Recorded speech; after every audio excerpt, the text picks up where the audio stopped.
नमस्कार दोस्तों, स्वागत है हमारे यूट्यूब चैनल पर। आज हम आपको बताएंगे कि यूपी पुलिस में एक नई अपडेट आई है दोस्तों, और आप सभी को पता होगा उसके बारे में कि नई अपडेट क्या है। तो नई अपडेट दोस्तों ये है कि यूपी पुलिस के जो फॉर्म भरे जाएंगे दोस्तों, उसके लिए आपको सबसे पहले OTR मतलब वन टाइम रजिस्ट्रेशन जो है आपको करना पड़ेगा। तो ये जो है वन टाइम रजिस्ट्रेशन दोस्तों सभी के लिए बहुत अधिक महत्वपूर्ण है। और इस वन टाइम रजिस्ट्रेशन के लिए आपको क्या करना पड़ेगा कि ये रजिस्ट्रेशन जो है दोस्तों, वन टाइम रजिस्ट्रेशन, एक बार रजिस्ट्रेशन होगा और वह रजिस्ट्रेशन जो दोस्तों हमेशा के लिए मान्य हो जाएगा।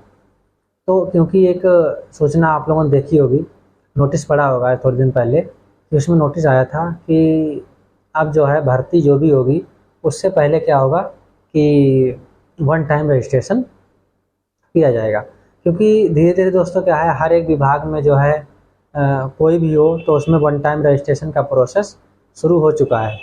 और वन टाइम रजिस्ट्रेशन प्रोसेस ही मतलब करवाते हैं। और आपको जब भी आप कोई भर्ती आती है, चाहे वो यूपी पुलिस कांस्टेबल की हो, चाहे वो यूपी SI की हो, यूपी पुलिस में कंप्यूटर ऑपरेटर की हो, या यूपी पुलिस में आपका खेल से संबंधित किसी की हो, तो उसमें क्या है, आप अपना रजिस्ट्रेशन नंबर डालेंगे और जो है रजिस्ट्रेशन नंबर आपका से एक ही रहेगा, और वो डिटेल ऑटोमेटिकली जो है उठा लेता है। सारी डिटेल उसमें भरी जाएगी। आपका इंटर से लेवल तक का अगर मान लीजिए है, या ग्रेजुएशन लेवल तक का कोई भी एग्ज़ाम है, तो उसमें सारी डिटेल आपकी रजिस्ट्रेशन करते समय ही भरवा ली जाएगी दोस्तों।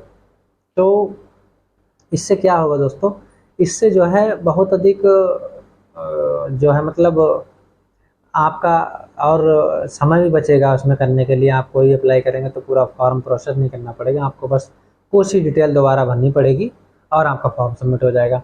दूसरा क्या है, इससे जो है जो भर्ती में फर्जीवाड़ा वगैरह होता है तो इससे भी निजात मिलेगी। तो इसीलिए OTR जो है प्रोसेस शुरू किया गया है। और OTR प्रोसेस से क्या है कि जब आप वन टाइम रजिस्ट्रेशन करेंगे तो उसमें जो है आप दोबारा में उसे रजिस्ट्रेशन डिटेल को एडिट भी हो सकता है, ना कर सकें, ऐसा होता है। लेकिन अब जैसा अगर उसमें आएगा तभी वो तो क्लियर हो पाएगा कि आप उसे एडिट कर सकते हैं आगे या नहीं कर सकते हैं रजिस्ट्रेशन डिटेल को। और वो तो पोर्टल के हिसाब से और मतलब जो है उनका प्रक्रिया के हिसाब से ही होता है। अब OTR में क्या है कि OTR अब कब से शुरू होगा। सबसे पहले एक क्वेश्चन आपको लोगों के मतलब दिमाग में हो रहा होगा कि वन टाइम रजिस्ट्रेशन जो होता है वो कब से शुरू होगा। तो दोस्तों वन टाइम रजिस्ट्रेशन जो है उसका अभी कोई डेट नहीं निश्चित किया है कि कब से शुरू होगा। लेकिन क्या है कि उस रजिस्ट्रेशन को लिए जो है आपके भर्ती से हो सकता है पहले निकाला जाए, या हो सकता है कि भर्ती के समय ही आपसे वन टाइम रजिस्ट्रेशन कराया जाए। लेकिन क्या है, अब भर्ती कब आएगी ये भी एक समस्या है, और सभी लोगों को उत्सुकता रहती है कि भर्ती के लिए फॉर्म कब से अप्लाई होंगे। तो भर्ती के लिए फॉर्म तो अप्लाई होंगे, लेकिन उससे पहले आपको सभी को OTR करना पड़ेगा, वन टाइम रजिस्ट्रेशन करना पड़ेगा।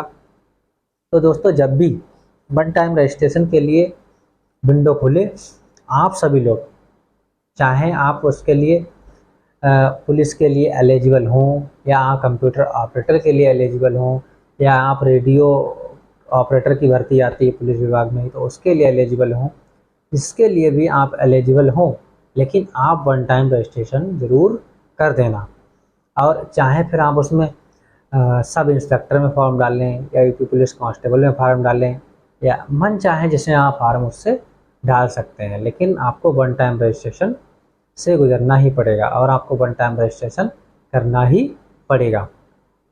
तो इससे वन टाइम रजिस्ट्रेशन से क्या है, आपका एक रजिस्ट्रेशन नंबर से ही आपका सारा डेटा जो है दोस्तों क्लियर हो जाएगा, और हर जगह उस रजिस्ट्रेशन नंबर से ही आपका जो है आ जाएगा। उसमें क्या डिटेल ये भी मतलब पता लगेगा कि आप कितनी बार मतलब एक भर्ती में या कितनी बार मतलब इस रजिस्ट्रेशन से अप्लाई कर चुके हैं, और कहाँ कहाँ आप अप्लाई कर चुके हैं। जैसे मान लीजिए आप यूपी पुलिस में अप्लाई किए, इस टाइम फर्स्ट टाइम OTR हो रहा है, तो इसमें हो सकता है आपका डेटा मतलब जो है पीछे वाला ना हो, या 2011 मान लीजिए किसी ने अप्लाई किया था, 13 में अप्लाई किया, 15 में अप्लाई किया, तो वो डेटा नहीं शो कराता है कभी कभी। लेकिन OTR से क्या होगा, वन टाइम रजिस्ट्रेशन से क्या होगा कि उसमें जब आप रजिस्ट्रेशन करेंगे तो रजिस्ट्रेशन करने के समय आपकी डिटेल सारी भरवा ली जाएगी, और जब आप दोबारा उसे खोलेंगे, उसे देखेंगे, तो उसमें सारी डिटेल, सारे रजिस्ट्रेशन नंबर, आपने कब किया था, कौन सी भर्ती के लिए किया था, सारा डेटा उसमें कलेक्ट हो जाता है। तो और डिटेल्स भी आपको बार बार फाइंड नहीं करनी पड़ती है, सारी डिटेल जब आप एक ही क्लिक में सारी डिटेल आपकी आ जाएगी। तो OTR का जो है ये सबसे बड़ा फ़ायदा है। आपका हर एक भर्ती में जो है OTR होता है, और OTR जो है अब, क्योंकि OTR से ही सारी भर्तियां अब शुरू होने वाली हैं, और हर एक मतलब जो भी नोटिफिकेशन आता है सब में पहले OTR ही करवाया जा रहा है।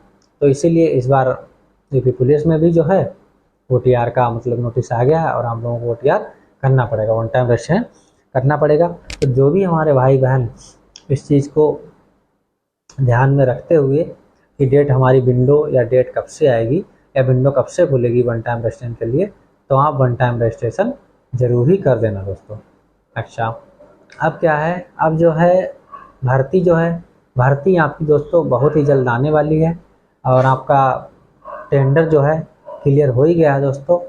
आपका रिटन एग्ज़ाम का टेंडर क्लियर हो गया है, फिजिकल एग्ज़ाम के लिए टेंडर की डेट निकल चुकी, वो भी क्लियर हो जाएगा आपका बहुत जल्द।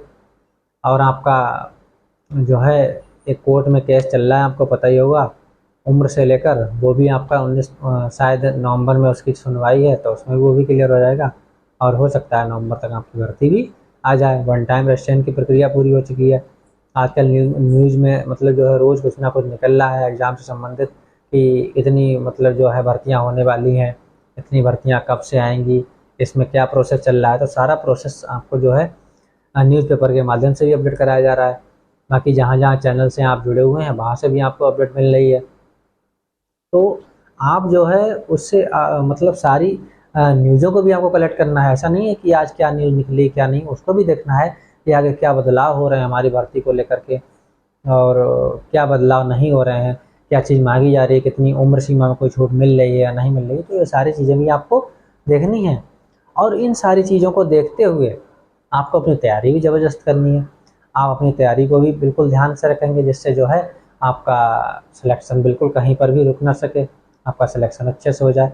तो दोस्तों ये सारी चीज़ों को ध्यान में रखते हुए आप अपनी पढ़ाई को भी जो है कंटिन्यू रखेंगे, और पढ़ाई को जो है कंटिन्यू करते रहेंगे, लगातार करते रहेंगे। उसमें बिल्कुल भी कहीं से भी आपको ढील देने की ज़रूरत नहीं है अपनी पढ़ाई में, जिससे जो है आपको कहीं पर कमी महसूस हो, जिससे आपका कहीं पर भी सिलेक्शन होने से चूक हो जाए। आप अपना सिलेक्शन लेके रहिएगा, और जो है अपनी तैयारी जितना हो सके उतना आप पढ़िए। 4-6 महीने आपको देने हैं एग्ज़ाम के लिए, इस नौकरी पाने के लिए आप 4-6 महीने देते रहिए, दे दीजिए मेहनत लगा के, और आप जो है सेलेक्ट हो जाइए, जिससे जो है आपका भविष्य बन जाए, आपके सपने पूरे हो जाएं, जिसके लिए आप इतना पढ़ाई किए हैं, इंटर ग्रेजुएशन जो भी किए हैं, इतने साल 12-15 साल आप पढ़ाई किए हो, तो किस लिए किए हो दोस्तों? एक नौकरी के लिए तो किए हो। हाँ, तो इस चीज़ को ध्यान में रखते हुए आप अपनी पढ़ाई लगातार कीजिए, और जो है आपको सारी चीज़ों से अपडेट रहना है, और अपनी जो है पोस्ट को या मतलब जॉब को पाते रहिए दोस्तों। तो अब आप समझ ही गए होंगे, और जब भी OTR की विंडो खुले आप रजिस्ट्रेशन ज़रूर कर लीजिएगा, और समय समय पर आपको जो है बाकी जानकारियों के साथ अपडेट मिलती रहेगी। और तब तक के लिए जो है नमस्कार, और मिलते हैं अगली वीडियो में।